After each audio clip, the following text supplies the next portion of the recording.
from is Feed, which I think a number of you have read for classes and things. For those of you who haven't, or who, when you had to read it for class, were merely pretending, it is it's a dystopian novel set in the future, and everyone in this future has a chip in their head, which means that they have instant internet access at all times. The downside of it being that they also have this kind of like wash of advertising going through their heads at all times in the way that we do, in a sense, with the internet itself. And as a result, their language is kind of falling apart, and they are all a little bit dim. So I'll start by reading the first chapter, which is called Your Face is Not an Organ. We went to the moon to have fun, but the moon turned out to completely suck.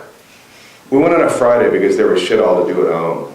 It was the beginning of spring break. Everything at home was boring.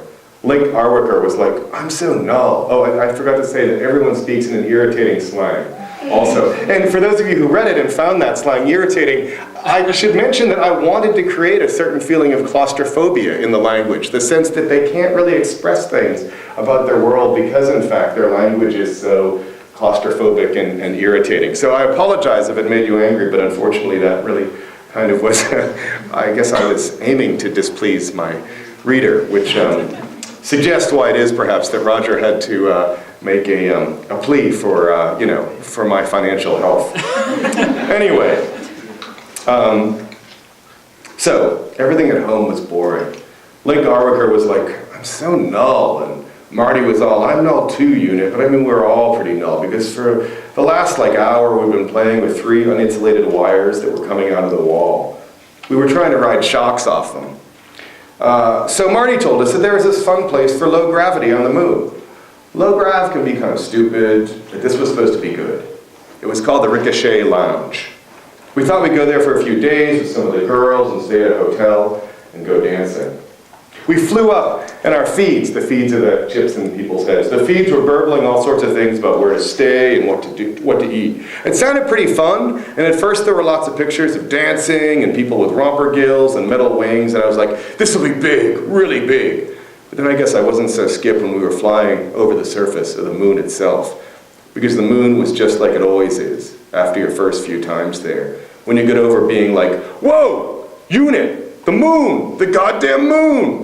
And instead, there's just the rockiness and the suckiness and the craters all being full of old broken shit like domes nobody's using anymore and wrappers and claws.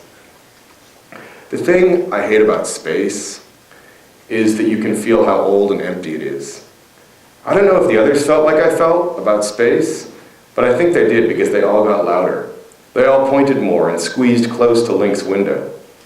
You need the noise of your friends in space. I feel real sorry for people who have to travel by themselves. In space, that must suck. When you're going places with other people, with this big group, everyone is leaning toward each other and people are laughing and they're chatting and things are great and it's just like in a commercial for jeans or something with nougat. To make some noise, Link started to move his seat up and back to whack Marty's knees. I was like trying to sleep for the last few minutes of the flight because there was nothing to see except broken things in space. And when we're going hard, I get sleepy real easy. And I didn't want to be null for the unettes on the moon at the hotel, if any of them were youch. I guess, if I'm honest, then I was hoping to meet someone on the moon.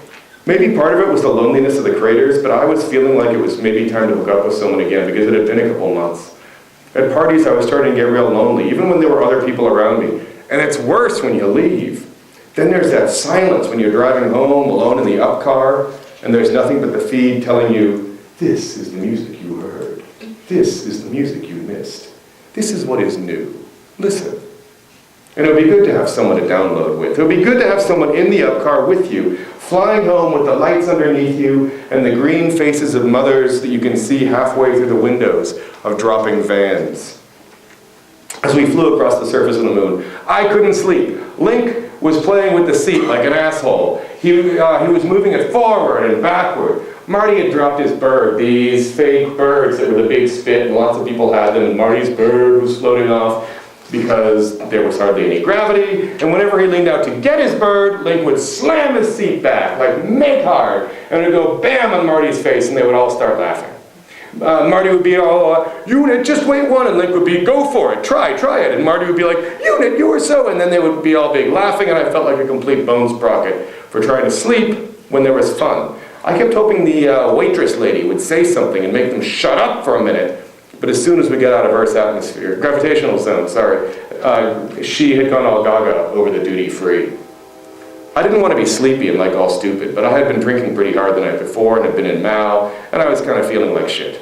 So it was not a good way to start this whole trip to the moon, with the seat thumping on Marty's face and him going, unit, I'm trying to get my bird. Link was saying, go for it. Marty went, Link Whacker, shit, you're like doing all this big damage to my knees and my face. Kiss the chair, pucker up. They both started laughing again. Okay, said Marty. Okay, just tell me which one of my frickin' organs you're gonna smash this time. Keep your tray in the upright position. Like what organ? Just tell me. Those aren't organs. What do you mean? Your face is not an organ. Oh my God, is there enough oxygen, said our friend Callista, because are you two having some kind of neuron death? I'm trying to sleep, Loga complained. She yawned. I'm flatlining. Then there was this wham, and Marty was all, oh shit, holding onto his face. And I sat up and was like, completely, there was no hope of sleeping with these morons doing rumpus on my armrest. The waitress came by, and Link stopped and smiled at her, and she was like, what a nice young man. That was because he purchased like a slop bucket of cologne from the duty-free. Here we go, some advertisements from the future. Attracted to its powerful T44 Fermion lift with vertical rise of 50 feet per second, and if you like comfort, quality, and class, the supple upholstery and ergonomically designed dash will leave you something like hysterical. But the best thing about it is the financing, an 18.9 APR, only on SportsVox. Take a man, take a gas sled, take a chlorine storm on Jupiter, and boys, it's time to spit into the wind with Alex Neetham, the hardest, hippest, hypest on summer styles, and the word on the street is squeaky. Their single, Bad Me, Bad You. I can't sing this, but I think that's probably fine. I like you so bad, and you like me so bad. We are so bad. It would be bad if we did not get together, baby. Bad baby. Bad, bad baby. Make bad. Hostess M's American Family Restaurants, where time seems to stop while you chew. Based on the true story of a clone fighting to save her own liver from the cruel and ruthless original who's farming her for organs. Nature versus nurture, a Primus primetime feedcast event. Image of a girl weeping on a courtroom floor. I'm not girl number 2. Please judge spandex. I'm also number 1. I'm not a product, but a person. Image of a girl holding a blaster to a twin's temple. Remember, bitch, you can't spell danger without DNA. Blam! The cola with the refreshing taste of citrus and butter. An adventure in slouching. Calculon, new solutions for it's dance. It's dance, dance, dance. That's fun. Fun's fun, and fun's what you can have.